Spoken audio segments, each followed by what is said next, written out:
મારું નામ પાટલિયા ભાવનાબેન છે। હું અમરેલી જિલ્લાની પ્રમુખ છું અને અમે વર્ષોથી સરકાર પાસે એક જ માગણી કરીએ છીએ કે અમને સમાજજનક વેતન આપો।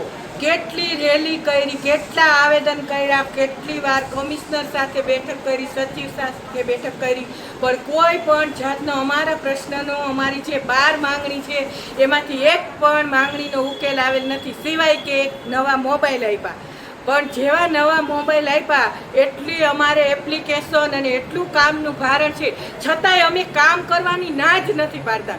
પણ અમને સન્માનજનક વેતન આપવું જોઈએ, જે નામદાર હાઈકોર્ટે ચુકાદો આપ્યો 24,800 અને 20,300, તો એના માટે સરકાર અમારી સામે અપીલમાં ગઈ સુપ્રીમ કોર્ટમાં અમે પણ કેસ દાખલ કર્યો છે અને અત્યારે અમારો કેસ ટેબલ પર પણ આવી ગયો છે। ત્યાં સુધી અમે સરકારને એમ કહીએ છીએ કે જ્યાં સુધી સુપ્રીમનો ચુકાદો ન આવે ત્યાં સુધી અમને વચગાળાનું વેતન આપો।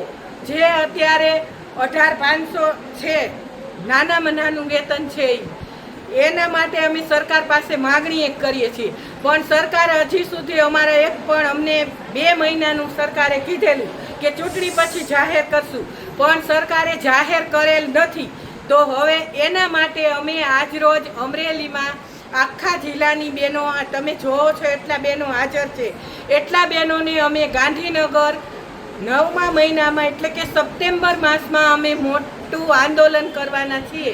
એના માટે દરેક બહેનોને દરેક તાલુકામાં અમે પત્રિકાનું વિતરણ કરેલ છે અને આજે અમારો કાર્યક્રમની રૂપરેખા વિશે અમે અહીંયા ભેગા થયેલા છીએ બહેનો। અમે આજે કોઈને આવેદનપત્ર પણ આપેલ નથી, કારણ કે અમે આવેદનપત્ર આપી અને ખૂબ જ ધરાઈ ગયા છીએ। અમારો કોઈ પણ પ્રશ્નનો ઉકેલ આવેલ નથી, માટે અમે સરકારને વહેલી તકે અમારું લઘુત્તમ વેતન ચાલુ કરે એવી માગણી કરીએ છીએ અને કાયમી નોકરિયાતમાં પણ અમારી ગણતરી કરવામાં આવે, વેકેશનના લાભ મળે અને જે ખાસ કરીને બાળકોને જે ક્રૂર મસ્કરી રૂપે વેતન આપવામાં આવે છે, કે જે